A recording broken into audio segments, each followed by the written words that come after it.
அப்புறம் என்ன விஷயங்கய்யா அவசரமா வர சொன்னீங்க? அது ஒன்றும் இல்லை தரகர.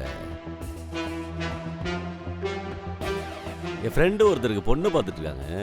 ஆ, ஆ, அதான் உங்ககிட்ட நல்ல வரன் இருக்கான்னு கேட்கலாம் வர சொல்லியிருந்தேன். ஆ. ஐயா, இதில் சில பொண்ணுங்களோட போட்டோ இருக்கு. நீங்கள் எந்த பொண்ணை பிடிச்சிருக்குன்னு சொல்லுங்க, அந்த பொண்ணை பேசி முடிச்சிருவோம்.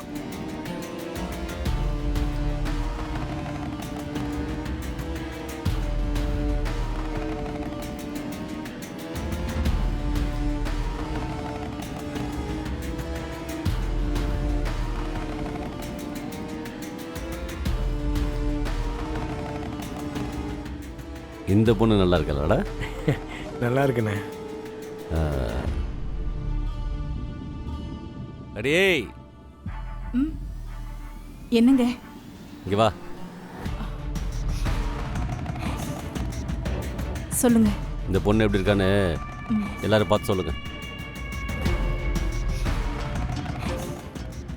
ம். ம். கொடுங்க ஐயா. பாரு இந்து. நல்லா இருக்கா இல்லக்கா? நல்லா இருக்கா?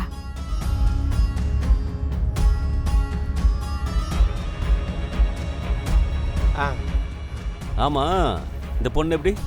பொண்ணு ரொம்ப தங்கமான பொண்ணுங்கய்யா. நல்ல குடும்பம்.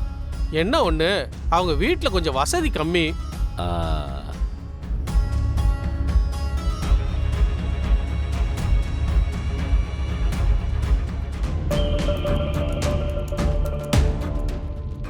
பாருங்க.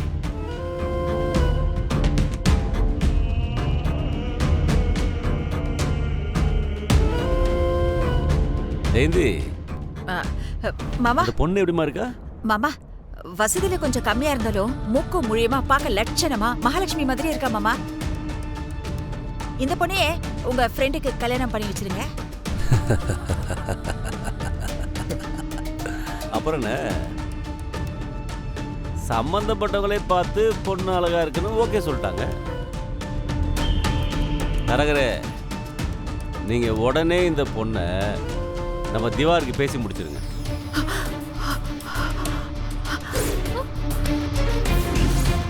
ஐயோ ஐயோ,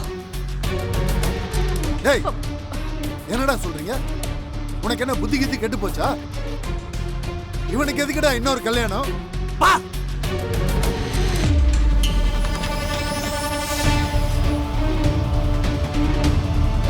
இந்த பாருங்க, நம்ம திவாருக்கு 2வது கல்யாணம் பண்ணி வச்சு ஒரு வாரிசு உருவாச்சுன்னா அவனுடைய எதிர்காலமும் அரசியல் வாழ்க்கையும் ரொம்ப நல்லா இருக்கும் ஜோசியர் சொன்னாரு.